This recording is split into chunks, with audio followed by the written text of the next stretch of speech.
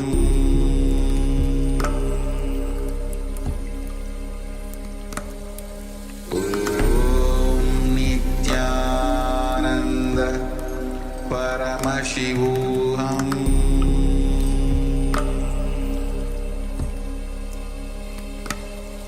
Om Nithyananda Paramashivoham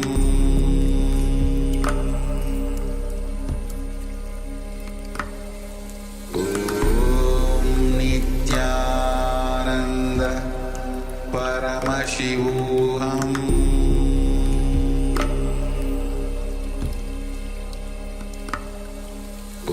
Om Nithyananda Paramashivoham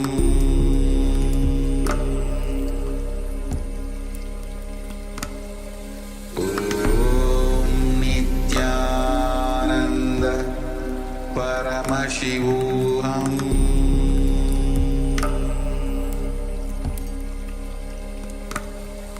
Om Nithyananda Paramashivoham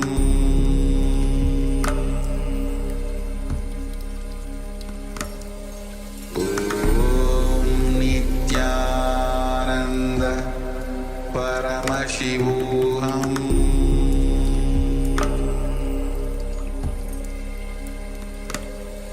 Om Nithyananda Paramashivoham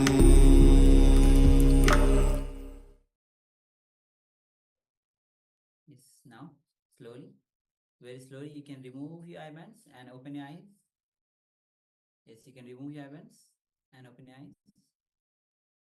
And take a moment to share what was revealed to you through the power of third eye. Please go ahead, take a moment and share. Yes, all the Zoom participants, all the YouTube viewers, Facebook viewers, and all the other social media participants. You can share all the details about your results from the power manifestation in the chat. And let us go into detail. Share whatever you've seen, any colors, shapes, whatever experiences you had, even other sensual perceptions like smell or sounds you might have perceived. Share them here in the chat before we verify this round of the power manifestation by projecting the image once more for all of you to see. Yes, please go ahead. Even all the participants on the YouTube, you can also start sharing what was revealed to you through the power of third eye. Understand, every time that you manifest the power, this is your opportunity to be in oneness with Swamiji, to be in that restful awareness, to be filled with joy, bliss, ecstasy. Every time you manifest the power, you break one thought pattern in you. And it manifests as a possibility in you. It manifests as a way to manifest things in your life. All right. So now we'll be projecting the image on your screen, which we had projected. Yes, as you can see, it's an image, looks like an interior of a kind of a big structure. It might be a temple as well. You can see where is this kind of rectangle, the pillars just going on and to the repeating again, and it's kind of a big structure. And of course we have down down, it's kind of a 2-floor as well, looks like first floor. So yes, as you can see, it's not much of color. It's kind of a light sand color. Yes. There seem to be some metal structures on the right and left, maybe to prevent the tourists from entering into the deeper parts of the temple. There's intricate ornaments of people which might not be immediately visible. Only if you zoom in, you can actually see the detail with which all the ornaments are carved into the stone. Yeah, pretty amazing. Maya is sharing Swamiji. I saw black background blinking Jyoti side sitting on Shivananda Paramahamsa without this background big. Okay, thank you for sharing. No? All right. Thank you all for sharing and manifesting and participating in this power manifestation. So with this, we'll be entering into the next session. Yes.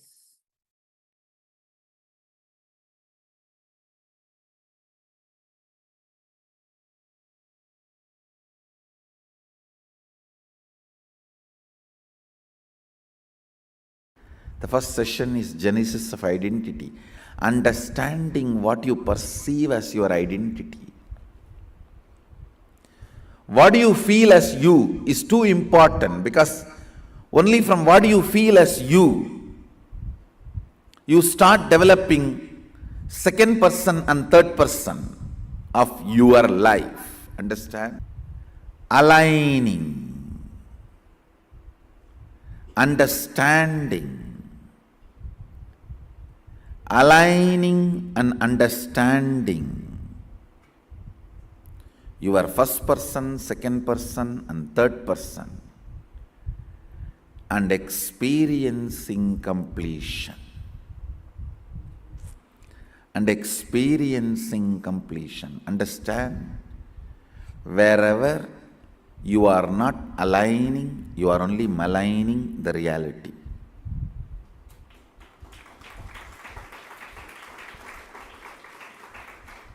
Either you align or malign. There cannot be any neutral. Either you align or malign. There cannot be any other reality.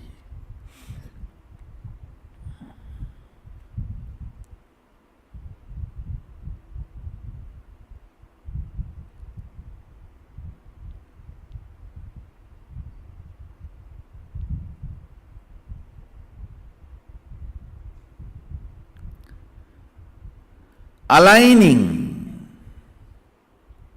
If you are not part of the solution, you are the problem. Understand? If you are not part of the solution, you are the problem. Aligning and understanding the first person, second person, third person of your life. Who is the first person of your life? What you perceive as you.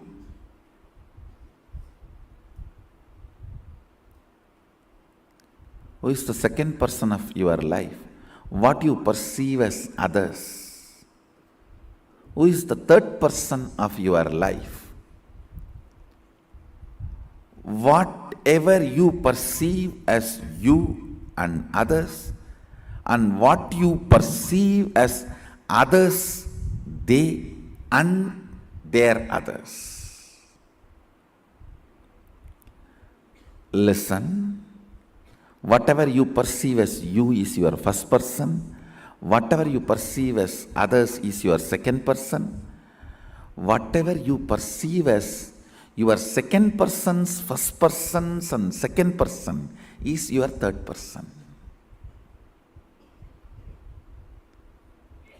Just put little attention, you will catch how the whole thought current which is torturing you from day and night, which you really want to get rid.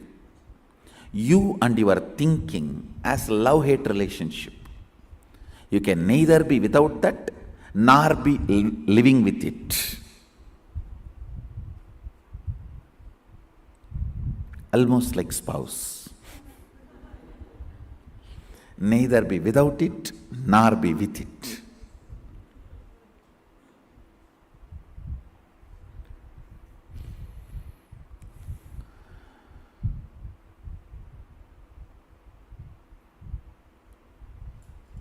Even if there are 10,000 more rules with sannyas, it is much better to live with sannyas.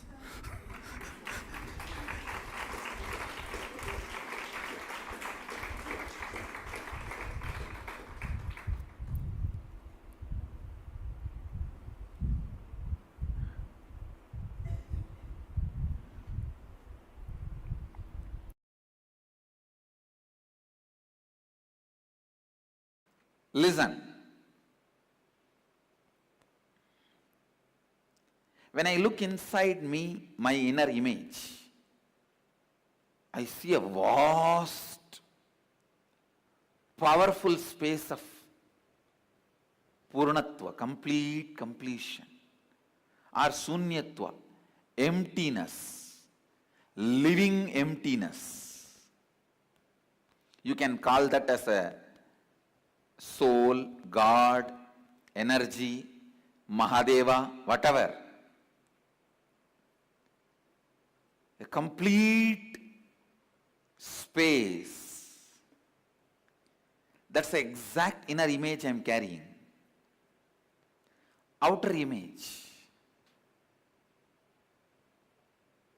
Listen. Outer image. How I project myself. I am projecting myself as a being to transmit that experience to all of you. You can call us an enlightened master or a teacher or an incarnation, whatever way you want. You can give any title. I am a being to transmit that experience. That's my outer image. Declared outer image. Others' image. Listen, others' image. I may declare that I am here to transmit this enlightenment experience to you, but people expect that I should heal their physical pain, mental pain. I should bless them for wealth. I should bless them for a healing relationship,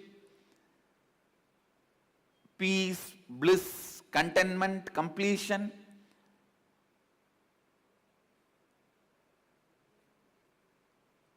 See, the other's image, what people perceive from me and expect from me, maybe it is different than what I declare, but even then I am responsible. Because whatever they expect is within the purview of my declaration. Please understand. When I say I am here to transmit that experience to you, to give that experience to you, I have to give you at least 1000 volt spiritual energy. But to clear your cancer or headache, I need to give only 0.5 volt energy. So if you expect me to heal your physical problems, I am responsible for it because that falls in the purview of my declaration. Anything which can be done by the transmission of energy and experience of enlightenment, the side effect, after effect, byproduct of transmission of energy, you have a right to expect from me because that comes within the purview of my declaration. It is my responsibility to fulfill it. Only if you expect that I should win the World Cup, playing the football match, I am not responsible for it because that doesn't come under my declaration, the purview of my declaration.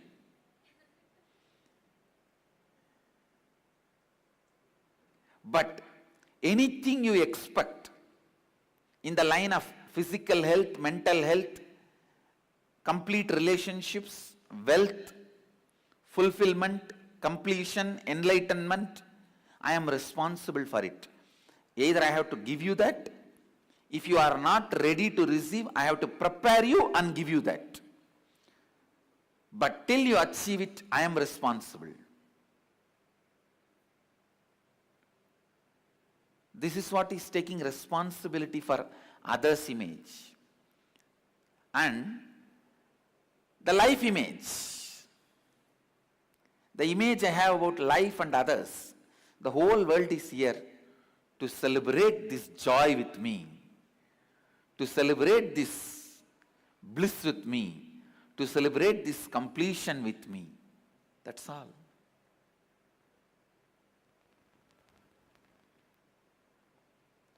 So understand,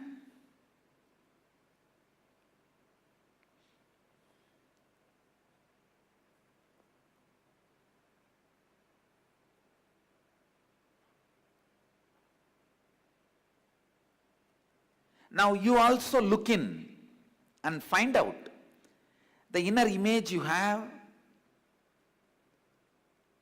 outer image you project, others image you created, for which you are responsible, and life image you are having about life and others. Pen down exactly what you have. Then we will find out the root cause of all the problems you have in your life. Then we will build the right inner image, outer image, life image, others image. Come on. First, let's spend a little time in finding the inner image you are having, outer image you are having, others image you are having, life image you are having, without editing. Please start penning down.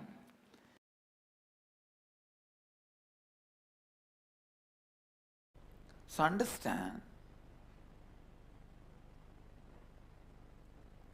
the exact inner identity, outer identity, and the gap between the inner identity and the outer identity.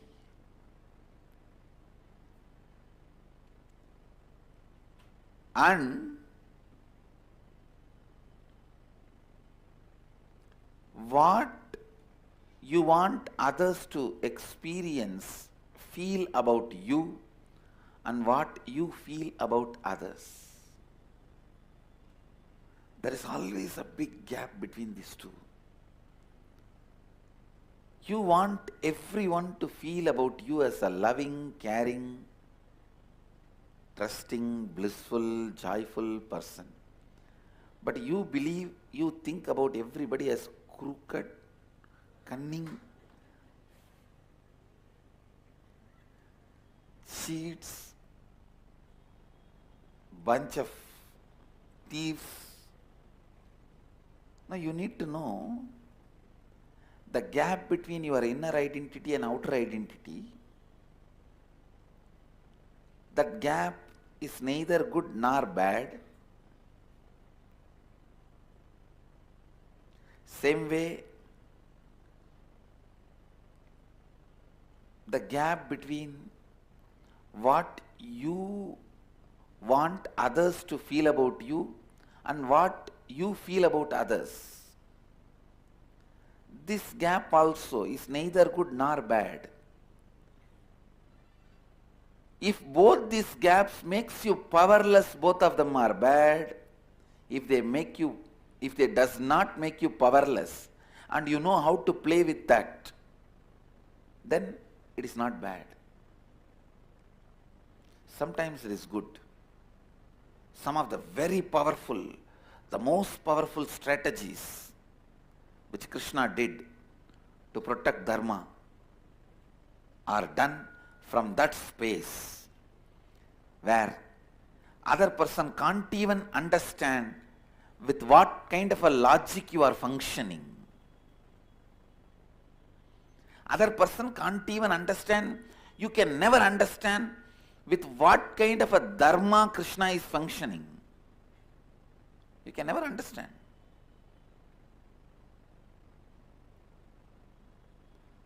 But he is the most dharmic being. Because the gap between inner identity, outer identity has not put him in powerless space. SDHT, self-doubt, hatred, denial. When he was running away from Jarasandha, I can be 100% sure he would have had a cup of coffee or a coke. and chatting with his Sakis, if not flirting, in his chariot, he would not have had a single moment of powerlessness. But if he has seen some enemy spy, immediately he would have shown the face as if he is afraid, frightened, running away. He knows how to play the game with, because even the inner identity, outer identity,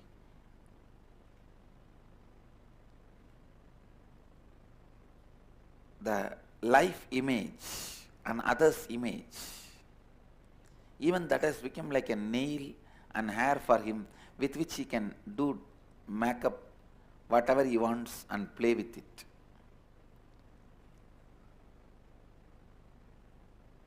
He knows how to show them, showcase them, and use them, play with them. So understand,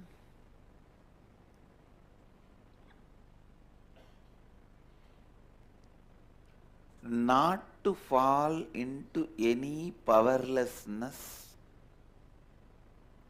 by these four identities and the gaps between them is completion. Today I am going to lead you guys for that only. Today I am leading you guys to that level of completion.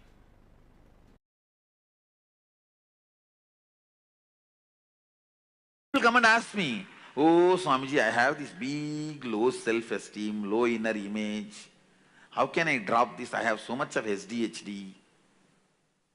All of them have power over you because still you believe your future is going to be with them. I'll show you your future is going to be with Sadashiva.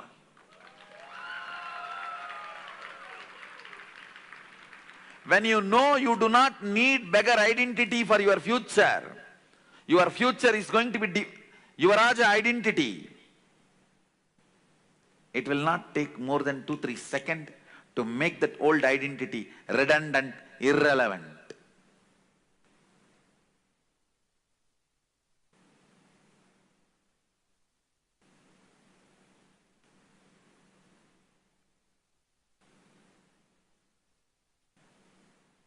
I'll show you. Your future is going to be with Sadashivatva, manifesting powers. Being the Yuvaraja of Nithyananda.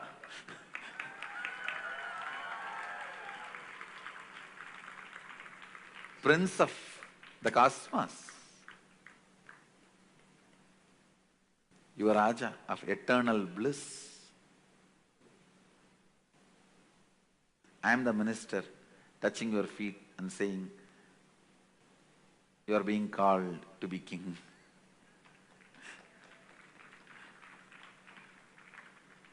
Understand. You need to understand only one thing. Your future is going to be with a higher identity. All this old identity, powerlessness, SDHD, GDHD, SSDHD means, SDHD means self-doubt, self-hatred, self-denial. GDHD means guru doubt, guru hatred, guru denial. Now when you have SDHD, you will have GDHD. When you can't trust you, you won't trust me. SDHD, self-doubt, self-hatred, self-denial. SDHD leads to GDHD. Means guru doubt, guru hatred, guru denial. Which naturally makes you do SSDHD. Means Sadashiva doubt, Sadashiva hatred, and Sadashiva denial. SDHD leads to GDHD, leads to SSDHD. Understand? The moment you understand your future is going to be with only powers as king, not as king. asking. Not all the time asking. No, the prince, it only took 2-3 seconds for him to shift from asking to asking. From asking to asking. It took only 2-3 seconds. If you know your future is going to be manifesting Sadashivatva, suddenly you will see all your old SDHD, GDHD, SSDHD, all of that will become redundant. All of that becomes redundant. All of that does not have any more power over you, does not have any more say over you, does not have any more hold over you.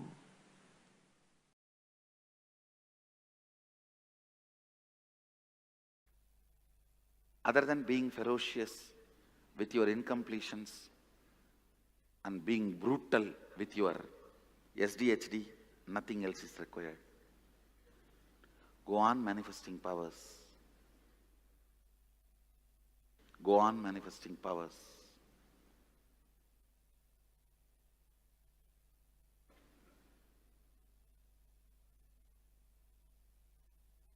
I'm with you. And you are all really new species.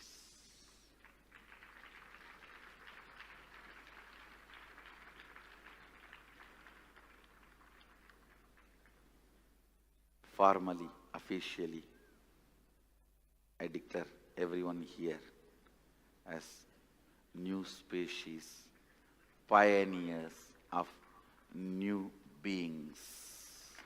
Planet Earth is having a very big positive breakthrough, a positive push. We are not over-imagining. We are actually under-imagining.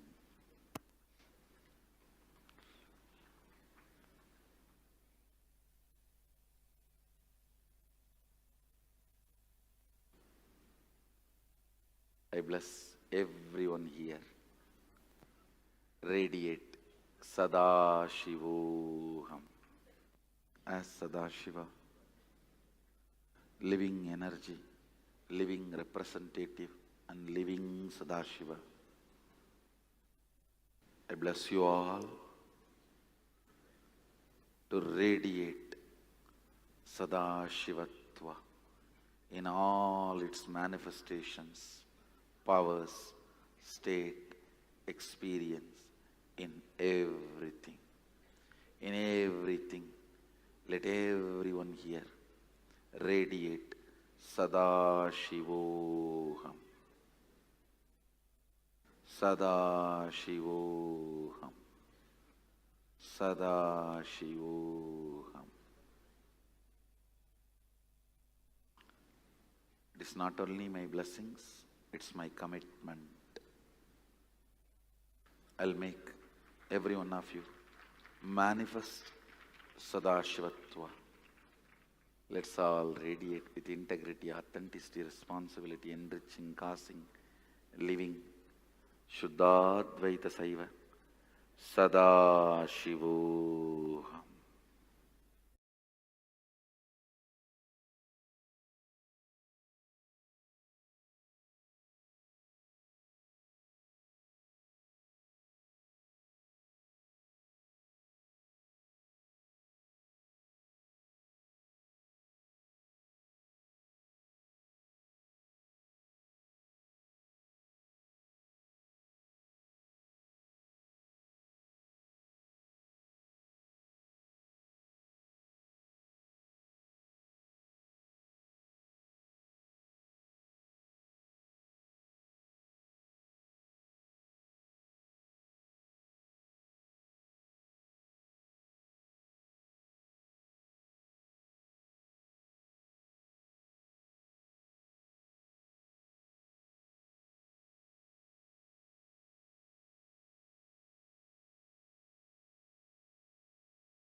if you look deeply, you will realize that most often 99% of the time you respond to life with resistance, judgment, attachment. This happens because almost all the time you consider the source of whatever that is happening in your life as something external or outside of you, whether it's a challenging or conflicting or an unpleasant situation. You always consider that the source of the situation lies outside of you.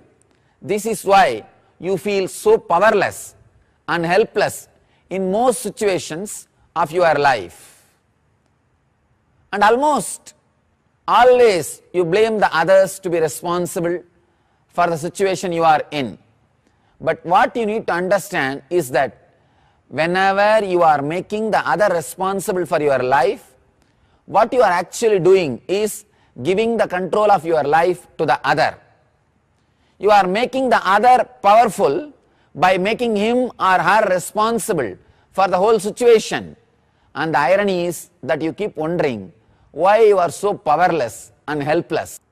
Your social identity, your family, your profession, you are carrying all these in yourself as part of yourself. That is why traditionally seekers on the spiritual path choose a life away from family and society. I can say that it is not necessary to physically be away from family and society. It is enough if you can psychologically disconnect from them. If it is enough if you psychologically know how to unclutch from them and clutch when you required without making yourself getting caught in it. Understand, I am not asking you to become indifferent, no. To stop talking to them, no. Just become aware of the subtle influences that world is exerting on you. You are carrying the baggage of so many other people's ideas. Just become aware. How many people are living inside your head right now, telling you how to run your life? Just listen and see how many voices can you hear. We are living our life based on ideas of right and wrong which are given to us by others. We are living our life based on ideas of right and wrong which are given to us by others. Understand? And we don't even realize it. That's the most funny thing. We don't even realize it. Becoming aware is the only first step. That's the first step. Many times we are already aware, but we don't have the courage to free ourselves of these influences. We know that we are simply acting out ideas that have been given to us by our parents, by friends, by society, by TV, by media, but we don't want to let go of those ideas because we are afraid of living without a social identity. See, social identity adds kind of a spice, juice to life, or you think that is juicy part of your life. We are afraid of being alone. Kevala means being alone. Another important thing, your identity feels comfortable only when you are in your regular smooth routine and normal life. When you break that suddenly, your identity feels threatened. Now you are saying the only way for you not feeling threatened or you to be peaceful, and peaceful is get back to contentment. That's the only way. That's the only escape route. Now what to do then?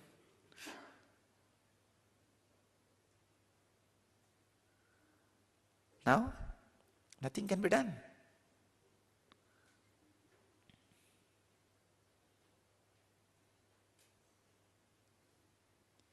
The only way now is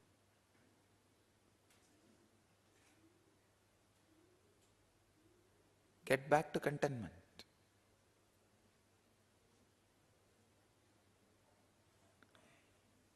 If I give you any special technique or idea to get back to contentment, your mind will say, no, no, no, this all I tried 2-3 times, doesn't work, it's all useless. No, your mind will do that. I tried thousands of techniques from hundreds of masters, nothing works for me.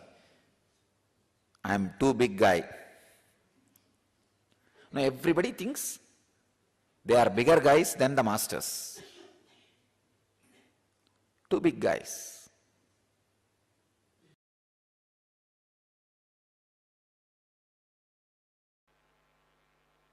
Please listen.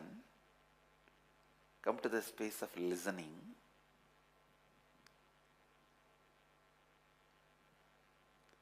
Completion is such powerful science, such a powerful principle, such a powerful philosophy.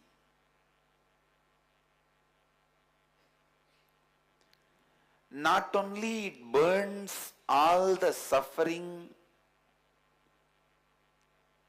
suffocations, pains, please understand, it creates so much of new space for functioning. So much of new space, so much of powerful new space. You can go on be creating. You can go on be creating. Please understand.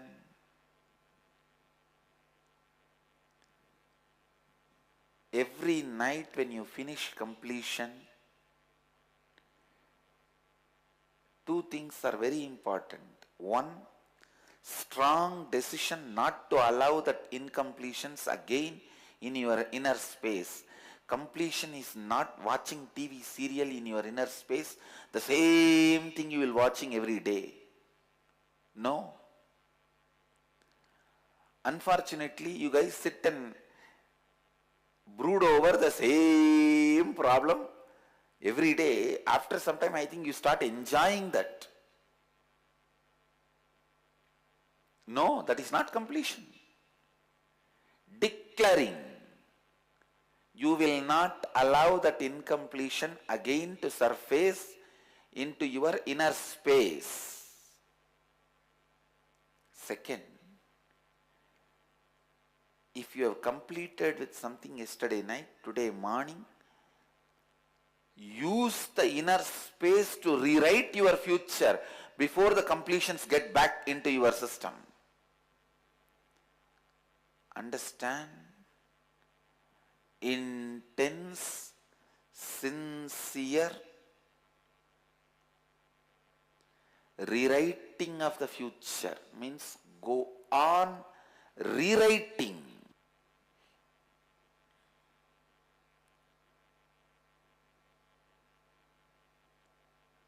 Go on rewriting. Go on rewriting.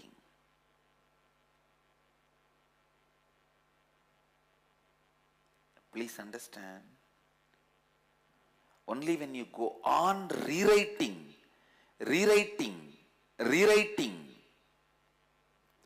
the past gets diluted. The past incompletions loses power over you.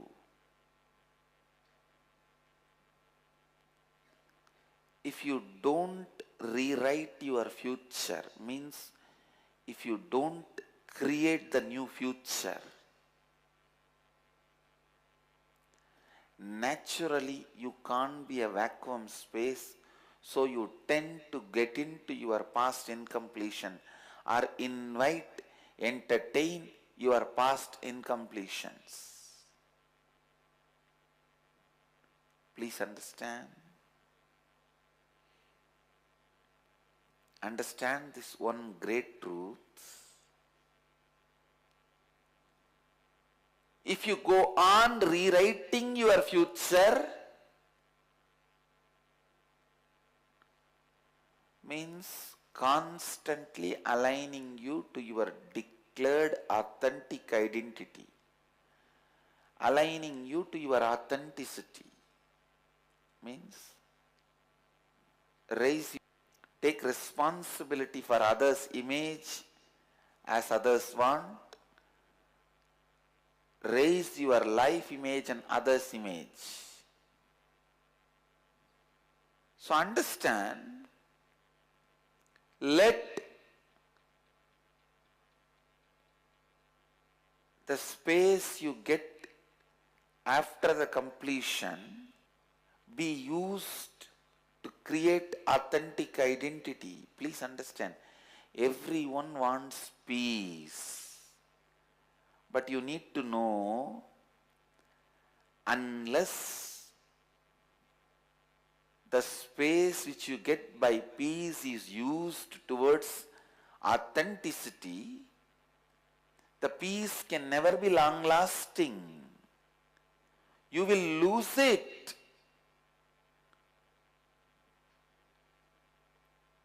Your old incompletions will come back.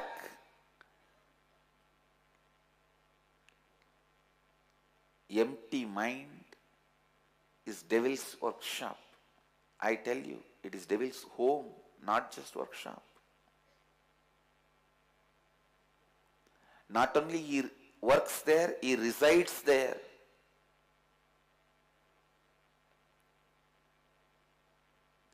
The absolute empty mind is God's place. That is different. Till you achieve the perpetual completion, every empty space you get,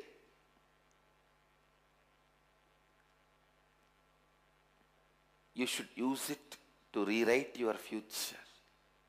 Go on rewriting. Go on rewriting. Go on rewriting. Please listen. The more and more you rewrite, not only your incompletions get completed, they become irrelevant.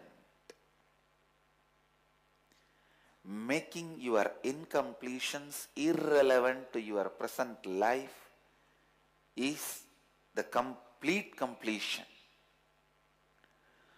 All the possible incompletions which can happen to human being, make them irrelevant to you. You are God.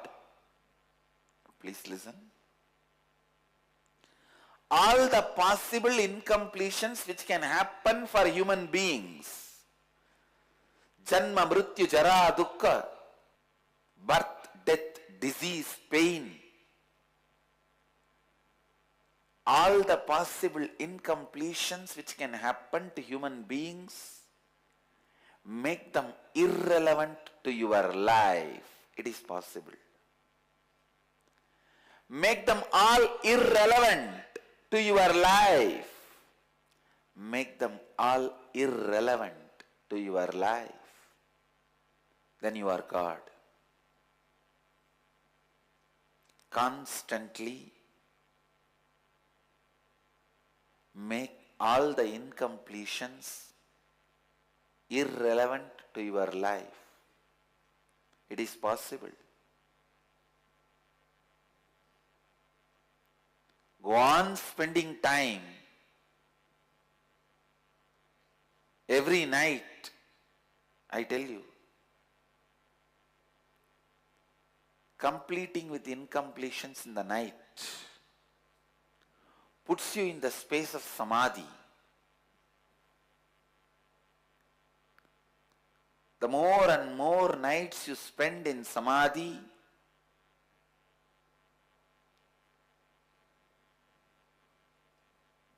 the deeper and deeper incompletions leave your system. More and more inner space is developed in you. Understand? You don't need to have this strong belief you have about you that you can never achieve completion.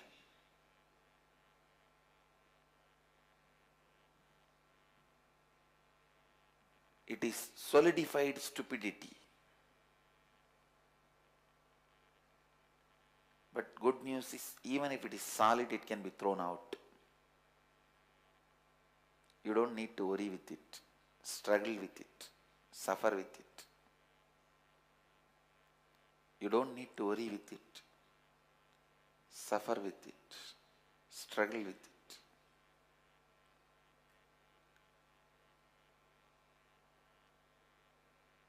This solid belief, I cannot achieve completion.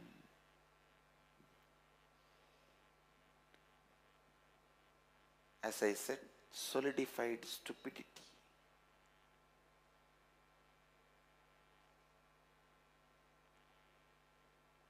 Completion is simply lifestyle, breathing style in your system.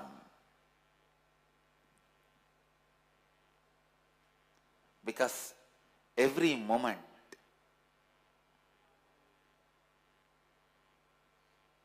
you are breathing, the breath which goes inside has to touch the space of completion. Only then it can take a turn and start coming out.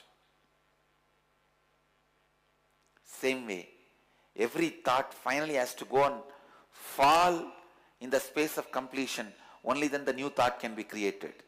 But unfortunately, the new thought does not get always created out of the space of completion. It gets created anywhere, here and there. But every thought has to die, fall into the space of completion. So if you just go along deeper and deeper and deeper along with that thought, just like how the thread catches the needle, and when it goes along with the needle, it reaches wherever the needle goes. Catch your thought and just go where it goes and drops. Where it drops, it will be the space of completion. Completion is lifestyle of your life. So don't think completion is difficult.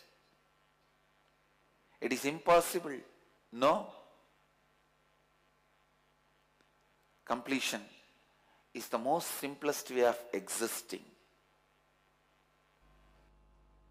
Most of the time, comfortable brooding over.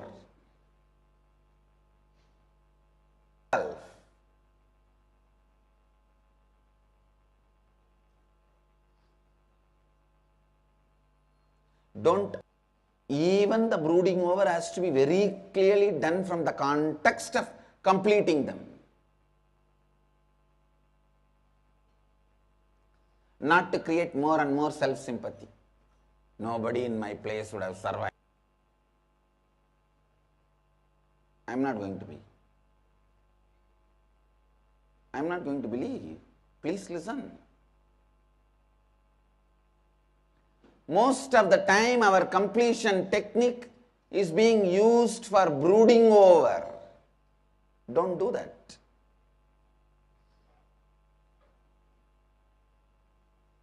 Declare completion. You are intelligent enough. You are a man.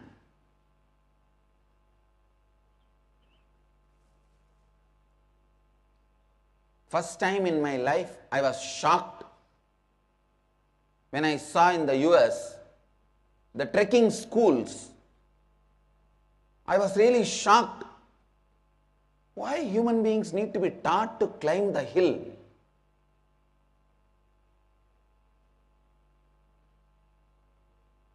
I asked, what do they do in these trekking schools?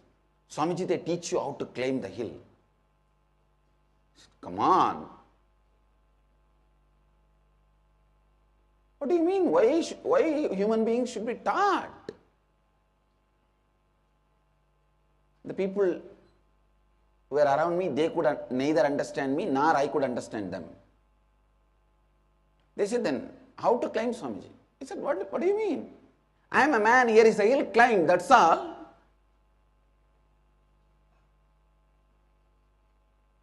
Only then I understood.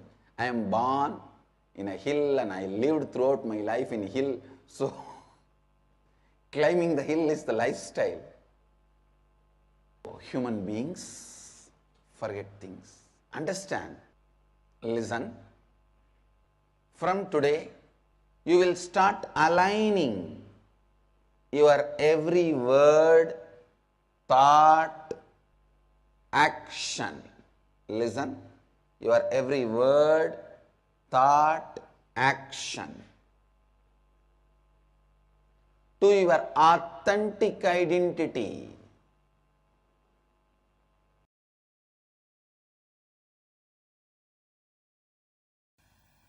All great things are done in the spur of the moment.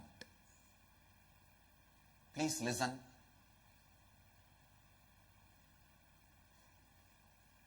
All great things are done immediately, spontaneously.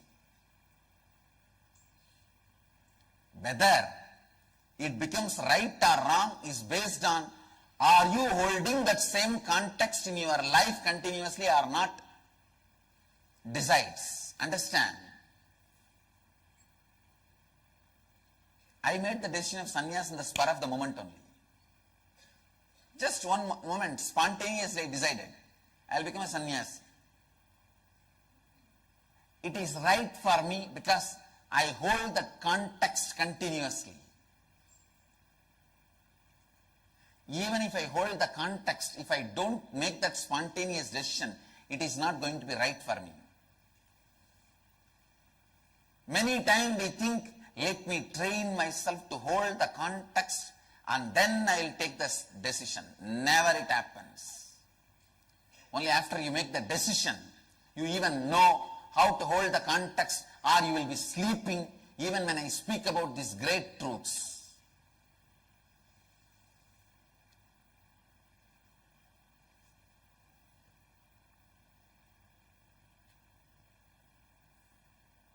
Mentally, sleeping is also a sleep.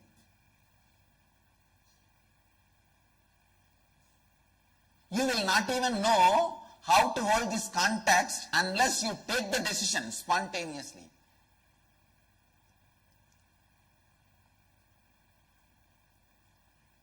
If you want to know whether the marriage decision is going to be right for you or not, marry. Take the decision spontaneously of marrying. Only after that you know how to hold that space continuously. Even if you fail, nothing wrong. I tell you, in this world, nothing is right or wrong. The essence, the best you can make out of your existence in the planet Earth is go on doing. Who is there to say anything is right or wrong? Nobody. Nothing.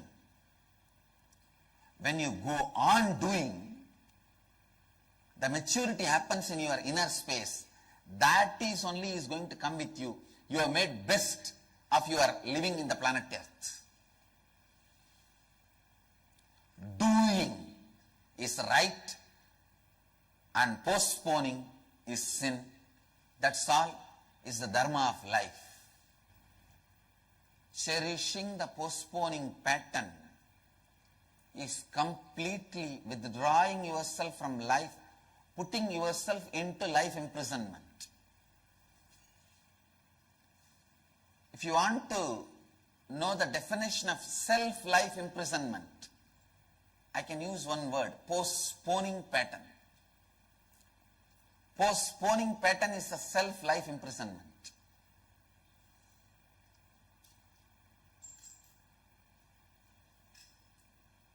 This is the one quality I personally chose and picked up and came down when I assumed the body.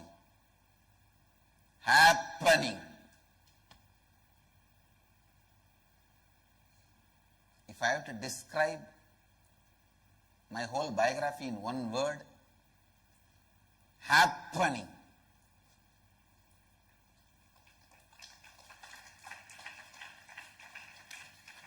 Some people who are benefited call it great, right. Some whose vested interests are not supported by my life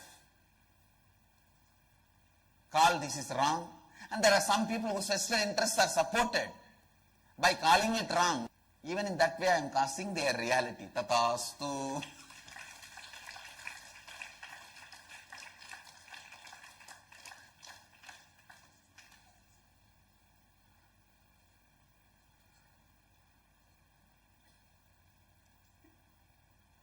So somebody calls it right or wrong for various reasons. It's up to them.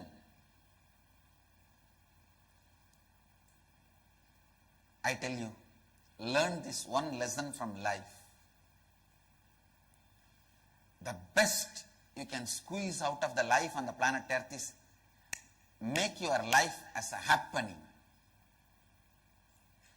Nothing else is worth achieving. I tell you, even if you create a kingdom, people won't even remember you. I have seen thousands of kings. People don't even know them, remember them. Thousands of great gurus, masters. There's nobody even to pour little water on their samadhi.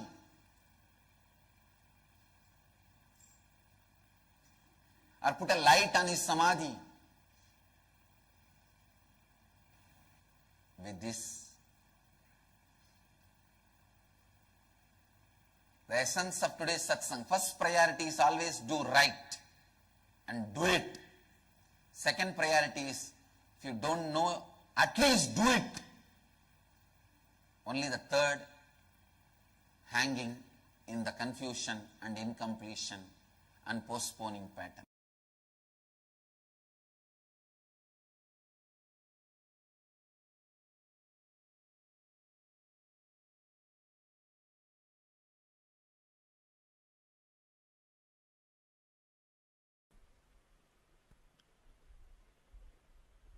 This great work, Brahma Sutra,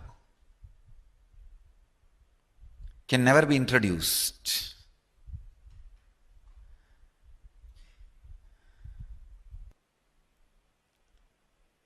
in your brain. At least trillion cells are there connecting with the trillions of planets, stars in the existence. When all the trillions of cells are awakened,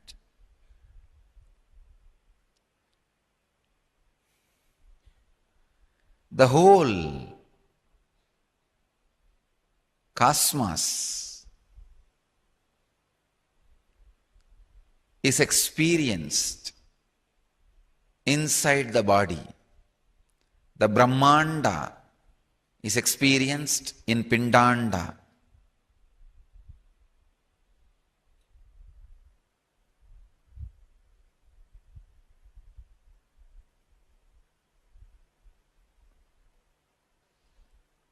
Methods for awakening those trillions of cells vary. Yogis try to awaken the trillions of cells by awakening the Kundalini through the breathing process, visualization methods, verbalization sounds. Devotees who practice devotion, they try to awaken those trillions of cells by deep surrender and feeling connection to the highest consciousness in the form of chosen deity or God.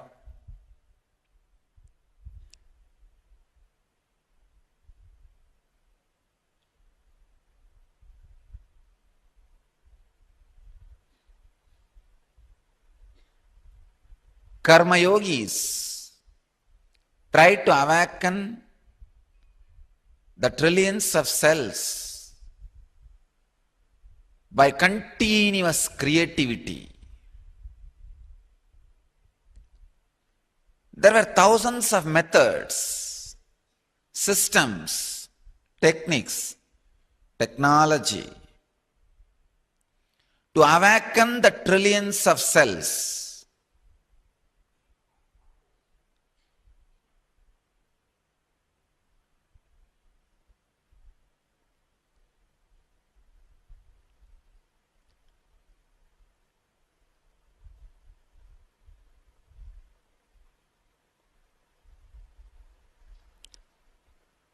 In the banks of Saraswati,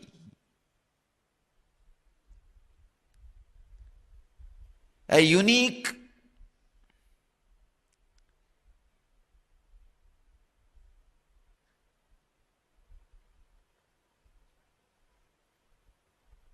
experiment was being done by some of the great inner scientists.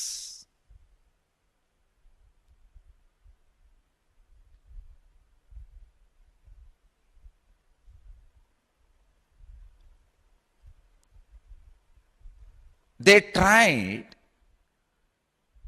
and succeeded awakening the trillions of brain cells and leading a man to enlightenment experience just by giving understanding. Understand?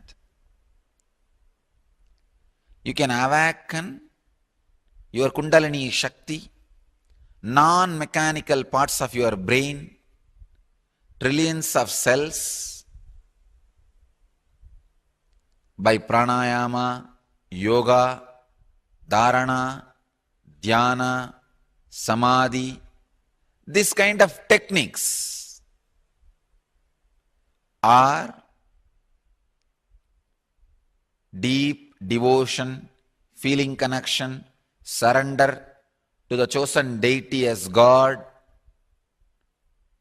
through bhakti, or intense, constant creativity without even bothering why you are being creative.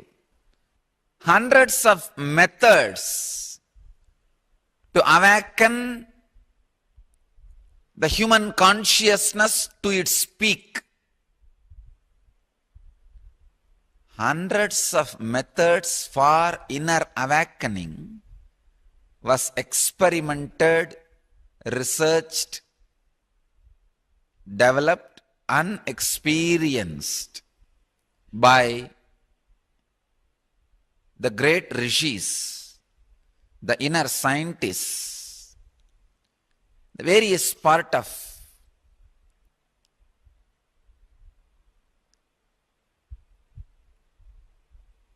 Vedic civilization.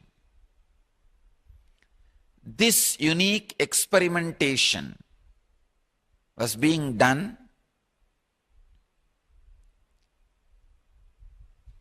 on the banks of Saraswati, where Saraswati lands on the earth. If I have to give you the geographical space, it is near Mana, little above Badrinath. There is a place, Mana, in Himalayas, almost Indian border. That's a space. Still there is a cave where Vyasa lived and compiled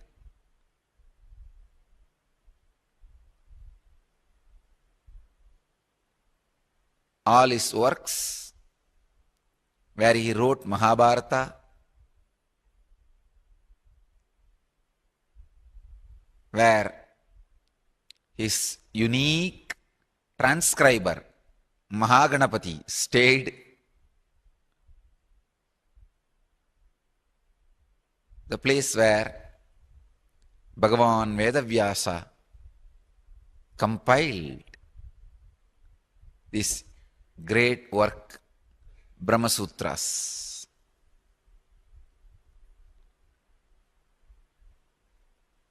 It's one of the greatest experiment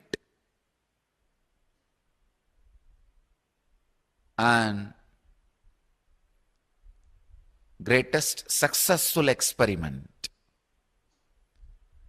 awakening the non-mechanical parts of the brain, awakening the Kundalini Shakti, just by giving understanding to you. I can say one of the most difficult path, if you have to do it by yourself, one of the most simple path, if an incarnation is there to do it for you. Understand? Opening the non-mechanical parts of your brain, awakening trillions of cells in your brain, awakening your Kundalini Shakti, just by deeper and deeper and deeper understanding about the existence.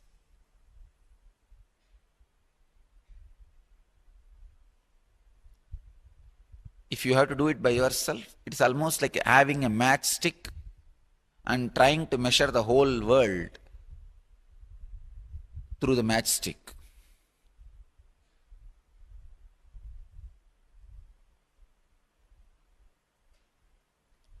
The moment you awaken one cell and go to the other cell, this cell is already sleeping.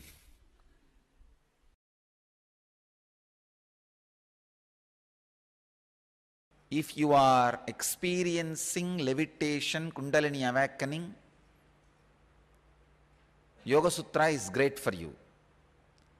For some reason, if the physical levitation is not happening, don't worry at all. Brahma Sutra is for you.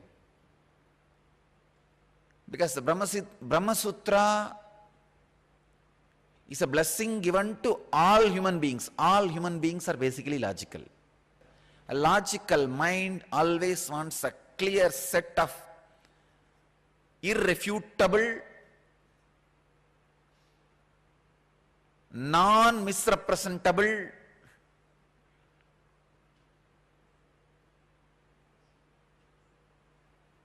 aphorisms, formulas. But the greatness of Brahma Sutra is anybody can interpret and misinterpret as they want.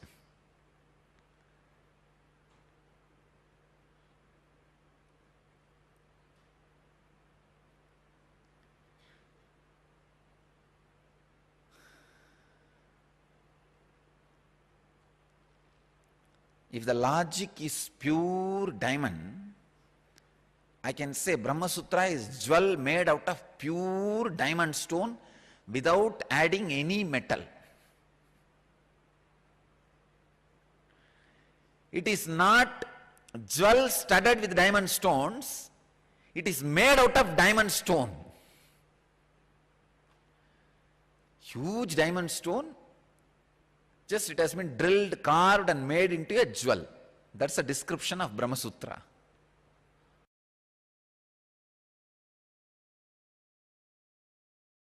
Origin is intelligence. There is no injustice done to you in body, mind, or relationships, or wealth, or spiritual enlightenment. Understand this truth. Don't try to understand this truth thinking that you will get enlightenment afterwards. No. Understand now or get lost. There is no reward, enlightenment waiting for you later on. Understand now and live. You may think, why should I believe this and why should I understand? You don't need to believe, get lost. I am sharing the straight truth. Sometimes these fellows get into a mood. Yes, if I believe all these things, one day I will become enlightened. No. There is no salary of enlightenment. I am not giving you any practice. As I said in Brahma Vidya Sampradaya, there is no enlightenment. I am telling you very clearly, anybody listens to my Brahma Sutra will not get enlightened. Because Brahma Sutra has nothing to do with enlightenment. It is something to do with enlightening. Every moment it enlightens you. There is no promise at one day you will receive the whole check. paycheck. No. It will be, if you think one day you will be receiving the paycheck, no. It will be a check which will bounce. Nothing else. So Brahma Sutra is enlightening, not towards enlightenment. Now I am telling you clearly. Open your ears, open your brain, stretch your brain, receive the truth now.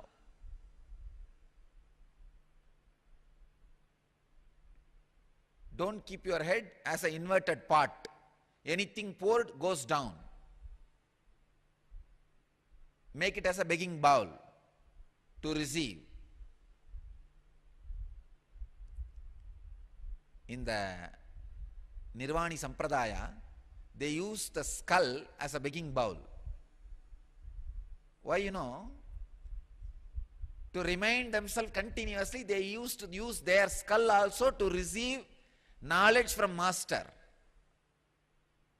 Use your skull to receive. When you are alive. Otherwise, it will be used by somebody else after your death to receive food.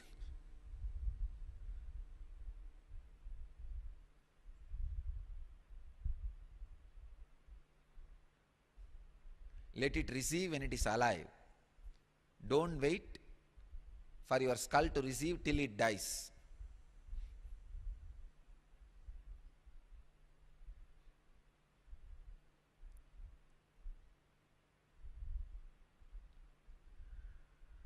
Basic truth is, origin is consciousness. Every moment, right justice is given to you. Physically, mentally, economically, socially, spiritually, you are rewarded for your worth. In every step, you are rewarded for what you are asking. You are showered with compassion. Now the problem is, we are not ready to, oh, no, oh. Then what to do? When you listen to this truth, source is consciousness. The tremendous healing, understanding, you are given justice, lands on you.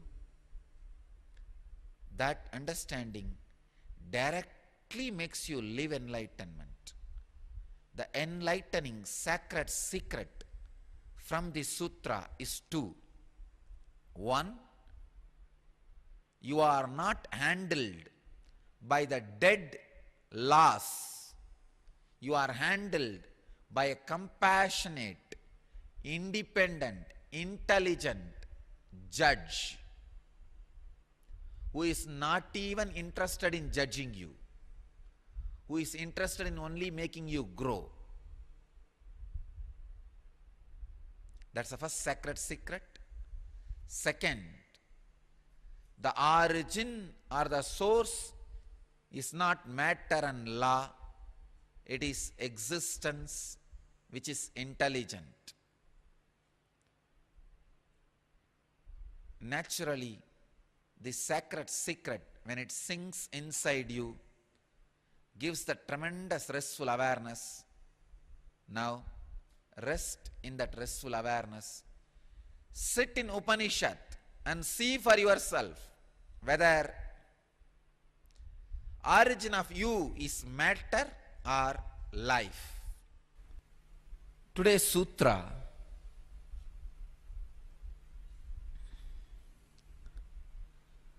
Gaunaschet Natma Sabdat. Again, just two words. Just two words.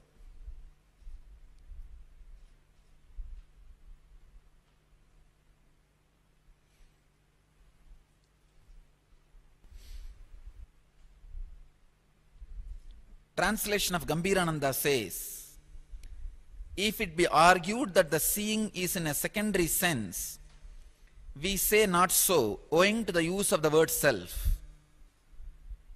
Translation of Swami Veereshwarananda says, if it be said that thinking is used in a secondary sense, we say not so, because of the word self, by which the first cause is referred to in scriptures.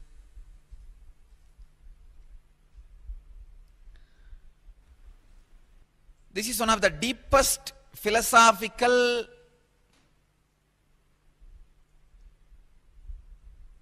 problem, but which is responsible for our very way of thinking. There can be argument. See, this is actually a continuation of yesterday's sutra. Yesterday, the Brahma Sutra's essence is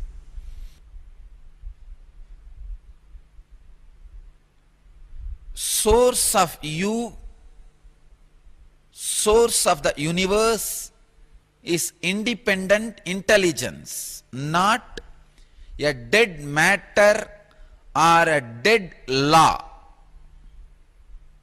You need to understand. The source of existence is not dead matter. It is you.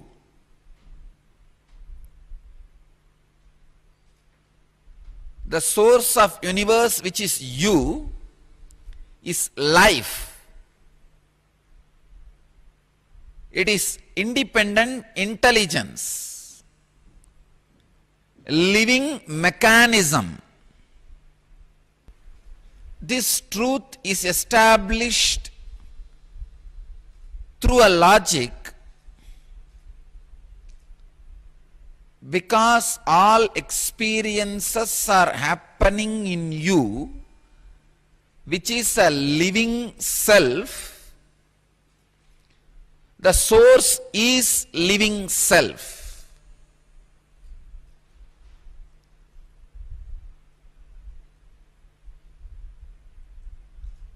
Please understand. Only when you know the source is living intelligence, you will be honest. In every step you take in your life, you will be honest. One of the biggest problem I find in the so-called spiritual seekers is when they lose trust over the law of the land and law of the society, they lose integrity. Understand, losing integrity is not spirituality. Just because you lost respect, usually the seekers tend to lose respect for the law of the land or law of the society. Because when you are a seeker, you evolve to a certain level, your hypocrisy goes away. When your hypocrisy goes away, the hypocritical laws of the society and the law of the land loses its power over you. You just realize social laws are nothing but social hypocrisy. Usually the law of land is exploited by the people who are in power. When somebody realizes this truth, they tend to lose respect for the social laws and social rules and country laws, law of the land. But unfortunately, when you lose respect for law of land, you become hypocritical. The integrity is lost. The honesty is lost. Understand? For an ultimate enlightened being and for a terrorist, for both the social law and country law does not bind, but an enlightened being retains his integrity A terrorist does not have integrity.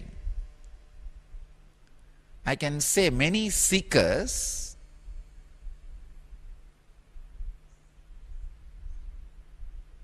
lose their integrity, almost become terrorists.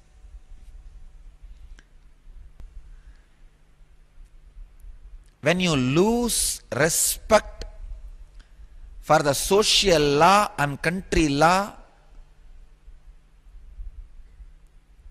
you are supposed to have the deep respect and the true experience and at least an unshakable cognitive factual clarity that existence is intelligence, everything goes as per the justice of the intelligence.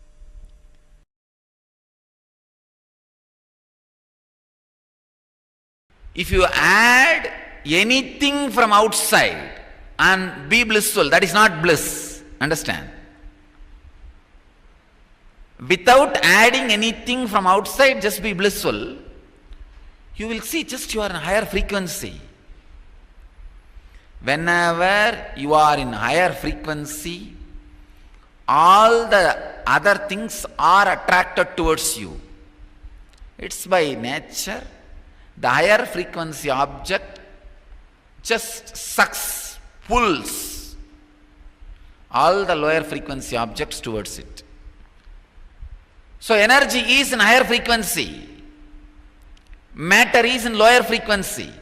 So matter gets attracted towards energy by the very law, by the very nature, by the very flow. But without understanding, without assuming, without realizing, without looking in, if you are deciding, you have desires, your cognition is wrong. It's wrong. Cognition is useless. It is like exactly this example only will match. When you are driving in the car, be very clear, by nature it will look as if all the trees are running towards you. If you think, no, trees are all running towards me, what will I do? That is exact feeling. I can equate it to, oh, I have so many desires, I don't know what to do. Relax. Your house is running towards you. Your car is running towards you. Your wealth is running towards you. Your properties are running towards you. Your luxury is running towards you. Your relationships are running towards you. But you assume, oh, I'm having too much desire for money, too much desire for relationships, too much desire for house, too much desire for car, what to do? What shall I do? What will I do? Am I in the right direction having this desire? Source is desire free.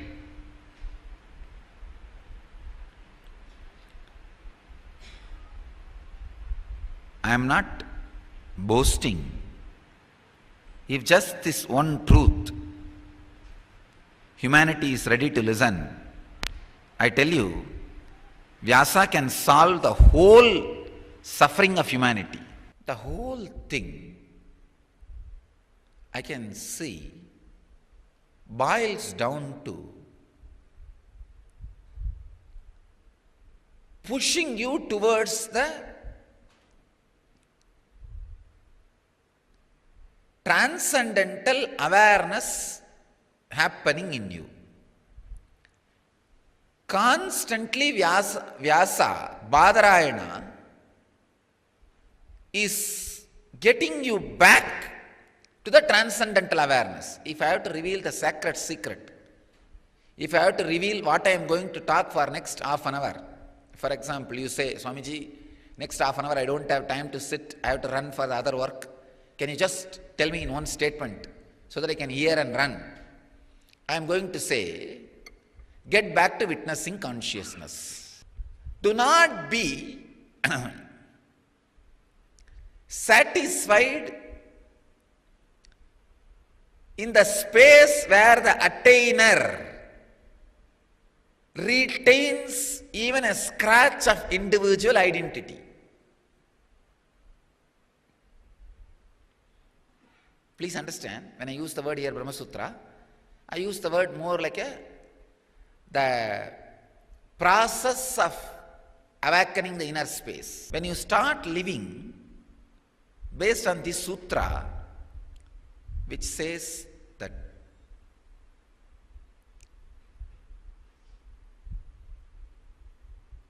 be established on the space where the achiever and achieved is one and the same. Do not be in a space where the achiever and achieved are visibly felt as different.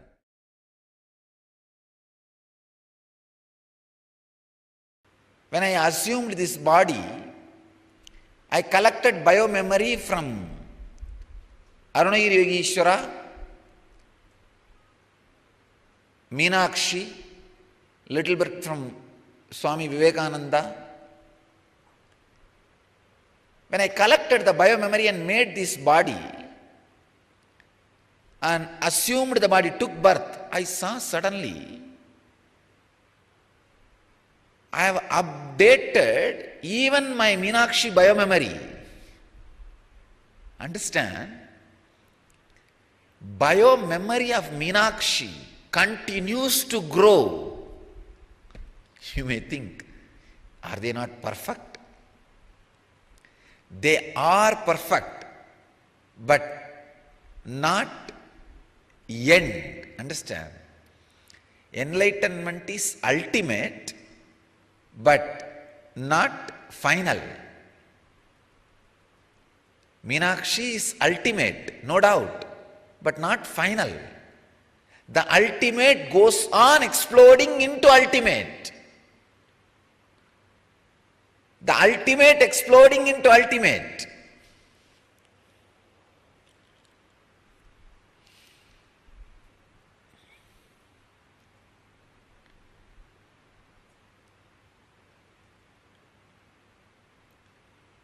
It is a constant expansion, constant expansion, constant expansion.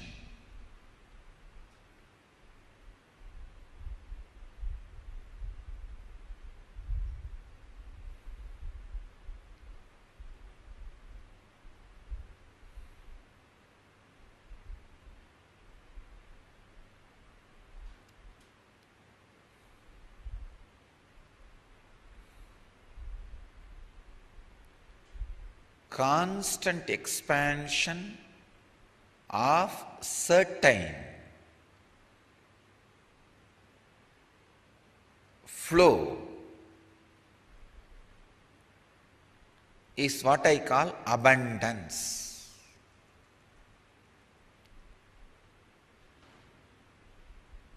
Life is abundance. Existence is abundance. You go on creating.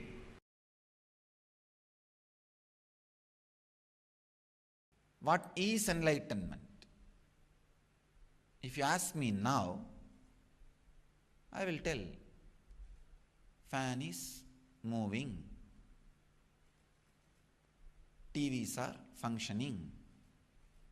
People are sitting. I am talking. This is enlightenment. That's all.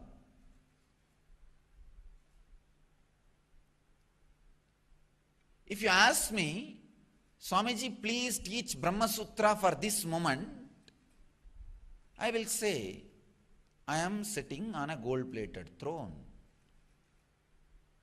Brahmachari is using a camera and clicking me. Time is 6:55. as per this clock. People are sitting in front of me with lot of anticipation. Many have gathered around the world to watch what I am talking. This is Brahma Sutra, that's all. Only truth as innate intelligence to reveal itself. Shastra means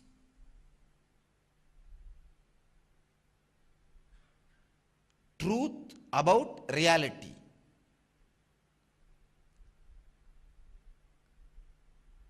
Existence is great because it reveals all the truths about its reality.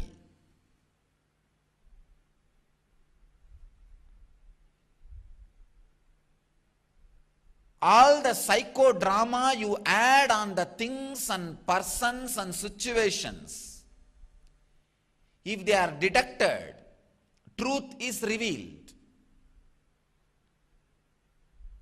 The moment you start the psychodrama of me being guru, I start the psychodrama of you being a disciple.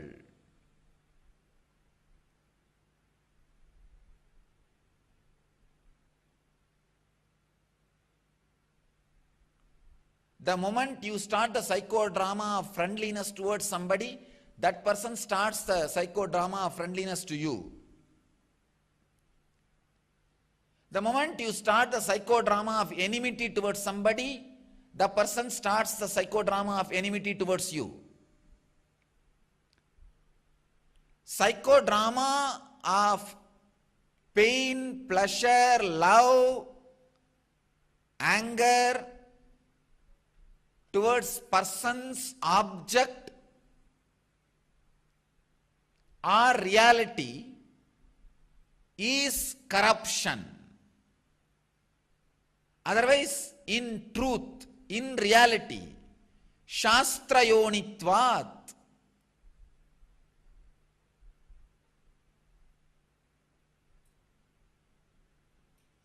if I have to translate this sutra, shastrayonitvat, reality is the origin of the truths about reality. Because it is origin about the truths about the reality, because it has a capacity to reveal the truths about itself, it is great. I tell you, anybody who has a capacity to reveal the truths about himself will go to the deeper and deeper truths about himself.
Around 5,000 years ago, at the end of Mahabharat War, the ancient enlightened Hindu civilization consisted of 10,000 Hindu traditions, or sampradayas, that existed in 56 Hindu nations, 200 Hindu kingdoms, 1,700 Hindu provinces that covered more than 6 million kilometers square of Asia. The Supreme Pontiff of Hinduism, SPH, Bhagavan Sri Nithyananda Paramashivoham, is the reviver of Kailasa, this ancient enlightened Hindu civilizational nation.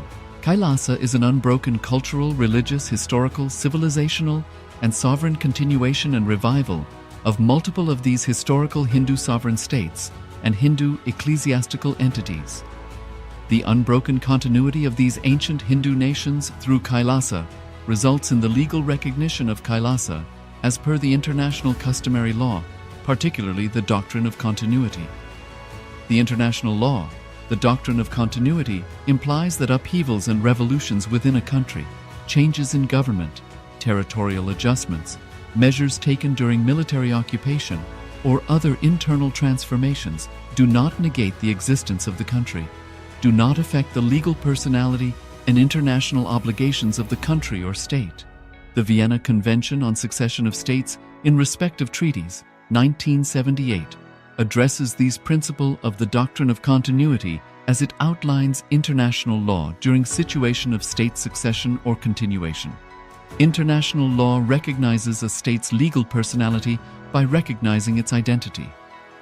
This perspective extends even during the period when the given state or country is annexed or occupied by a foreign power. Even in such cases, the legal personality of the state is considered to persist, enabling its subsequent re-establishment. Historical examples dating back to the 18th century include cases like Portugal and Genoa that were re-established after the Vienna Congress of 1815. More recent examples include countries such as Poland, Ethiopia, Czechoslovakia, Albania, and Austria that were re-established after World War II. Even when a nation is deprived of its territory, the nation continues to exist. Its sovereignty and international legal personality continues to persist. The Dalai Lama, as the spiritual and temporal leader of Tibet, exemplifies this principle. In 1959, the Dalai Lama was exiled and forced to flee. Despite the challenges faced, the Dalai Lama continues to advocate for the preservation of Tibetan culture and garners worldwide support for Tibetan autonomy on the global stage. Similarly, from 1309 to 1376, the Pope of Catholicism had been in exile in Avignon. Despite this, he was recognized as the head of state as well as head of the church and given full privileges of the position after their return to Rome. Even in 1861, much of the papal territories had been lost, leaving the Pope with no sovereign territory other than the papal residence and related buildings. Yet his temporal powers were still acknowledged. He was recognized as a head of state, and later, the Lateran Treaty of 1929 formally re-established papal sovereignty over the Vatican City. The Sovereign Order of Malta further exemplifies this principle, retaining international recognition as a sovereign entity despite the permanent loss of their territory upon Napoleon's invasion in June 1798. Despite such permanent loss of territory, the sovereignty and the international legal personality of the Sovereign Order of Malta continue to persist. Much later in 1894, the order settled in Rome and acquired two properties, the Magistral Palace and the Magistral Villa that received extraterritorial status. Today, the order maintains diplomatic relations with 112 countries, issues its own diplomatic passports, currency, stamps, and vehicle registration plates, and has been granted observer status in the United Nations.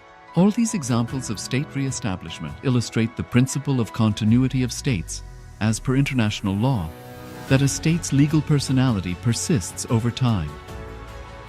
A nation continues to exist even after a complete loss of territory. A far more striking example is of the oceanic countries, which are under the threat of their entire nation being drowned and submerged due to rising sea levels owing to global warming.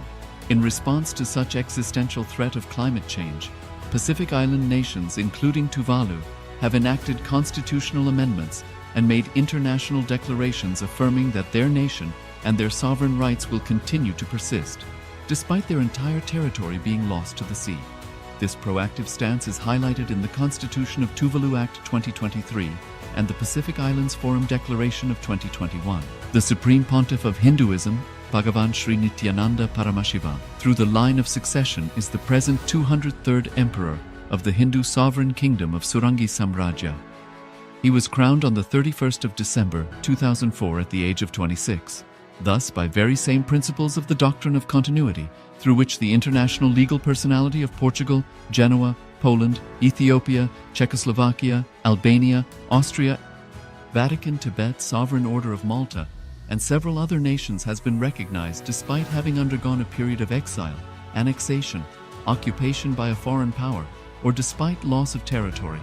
The SPH Nithyananda Paramashivoham, through well-established legal and historical facts about the Hindu sovereign state of the Surangi Samrajyam, derives all sovereign rights and powers of the royal lineage of the Surangi Samrajyam as its 203rd sovereign emperor, from his inheritance and continuation of the unbroken succession of the kingdom of Surya Vamsa Surangi Samrajyam Sarvanapitha.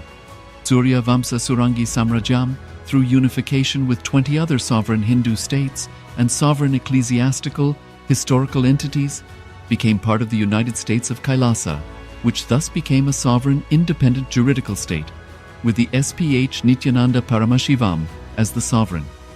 Just as how the oceanic nations like Tuvalu have safeguarded their sovereignty from the existential threat of total submersion by amending their constitution and asserting that their sovereignty will persist regardless of the loss of their territory, Kailasa, which is a sovereign continuation of 21 sovereign Hindu states and sovereign ecclesiastical historical entities, is also reviving and continuing the Kumari Kandam Hindu nations that got submerged.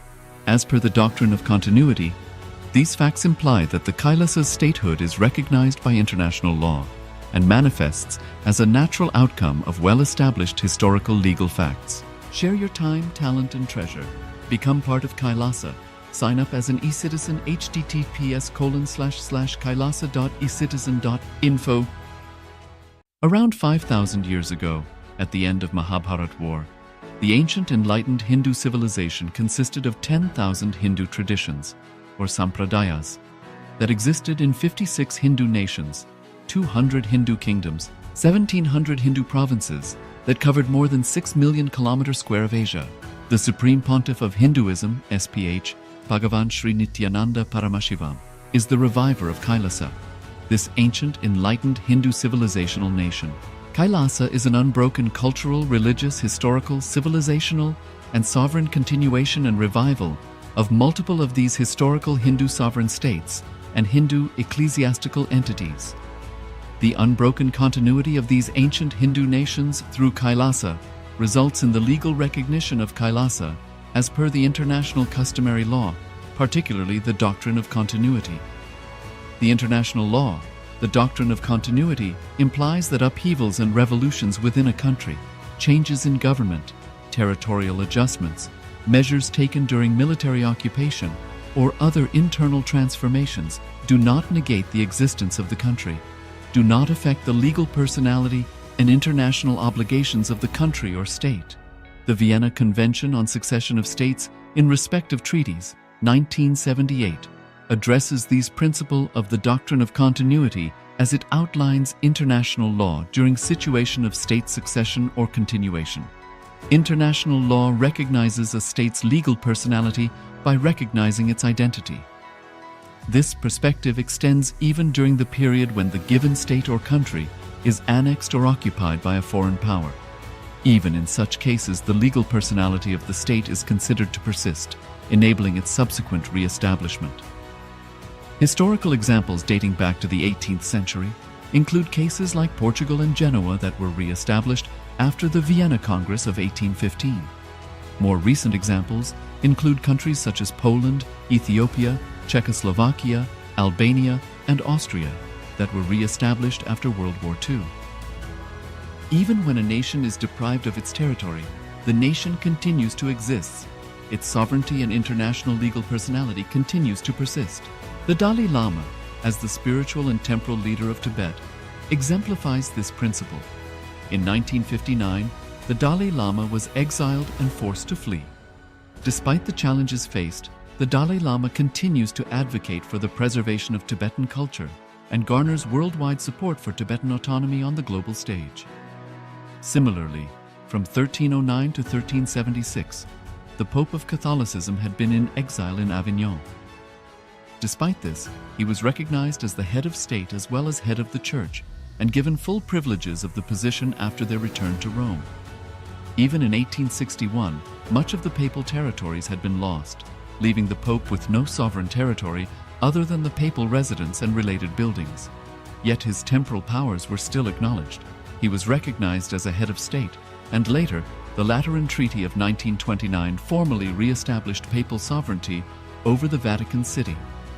The Sovereign Order of Malta further exemplifies this principle, retaining international recognition as a sovereign entity despite the permanent loss of their territory upon Napoleon's invasion in June 1798. Despite such permanent loss of territory, the sovereignty and the international legal personality of the Sovereign Order of Malta continued to persist. Much later in 1894, the order settled in Rome and acquired two properties, the Magistral Palace and the Magistral Villa that received extraterritorial status. Today, the order maintains diplomatic relations with 112 countries, issues its own diplomatic passports, currency stamps, and vehicle registration plates, and has been granted observer status in the United Nations. All these examples of state re-establishment illustrate the principle of continuity of states, as per international law, that a state's legal personality persists over time. A nation continues to exist even after a complete loss of territory. A far more striking example is of the oceanic countries, which are under the threat of their entire nation being drowned and submerged due to rising sea levels owing to global warming. In response to such existential threat of climate change, Pacific Island nations, including Tuvalu, have enacted constitutional amendments and made international declarations affirming that their nation and their sovereign rights will continue to persist, despite their entire territory being lost to the sea. This proactive stance is highlighted in the Constitution of Tuvalu Act 2023 and the Pacific Islands Forum Declaration of 2021. The Supreme Pontiff of Hinduism, Bhagavan Sri Nithyananda Paramashivoham, through the line of succession, is the present 203rd Emperor of the Hindu Sovereign Kingdom of Surangi Samrajya. He was crowned on the 31st of December 2004 at the age of 26. Thus, by very same principles of the doctrine of continuity, through which the international legal personality of Portugal, Genoa, Poland, Ethiopia, Czechoslovakia, Albania, Austria, Vatican, Tibet, Sovereign Order of Malta, and several other nations has been recognized despite having undergone a period of exile, annexation, occupation by a foreign power, or despite loss of territory.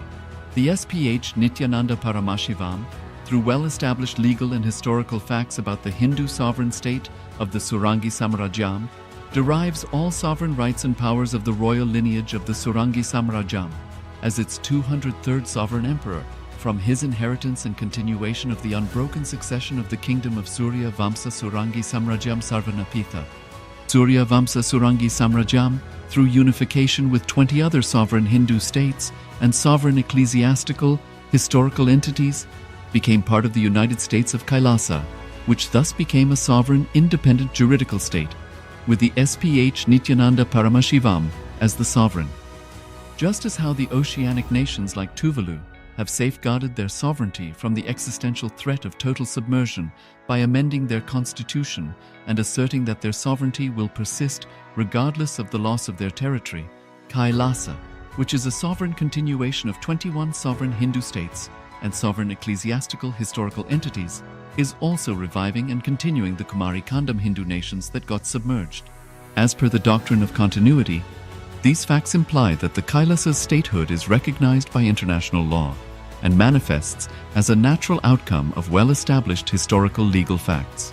Share your time, talent, and treasure. Become part of Kailasa. Sign up as an eCitizen, https://kailasa.ecitizen.info. Around 5,000 years ago, at the end of Mahabharat War, the ancient enlightened Hindu civilization consisted of 10,000 Hindu traditions, or sampradayas, that existed in 56 Hindu nations, 200 Hindu kingdoms, 1,700 Hindu provinces that covered more than 6 million kilometers square of Asia. The Supreme Pontiff of Hinduism, SPH, Bhagavan Sri Nithyananda Paramashivoham, is the reviver of Kailasa. this ancient, enlightened Hindu civilizational nation. Kailasa is an unbroken cultural, religious, historical, civilizational, and sovereign continuation and revival of multiple of these historical Hindu sovereign states and Hindu ecclesiastical entities. The unbroken continuity of these ancient Hindu nations through Kailasa results in the legal recognition of Kailasa as per the international customary law, particularly the doctrine of continuity. The international law, the doctrine of continuity, implies that upheavals and revolutions within a country, changes in government, territorial adjustment,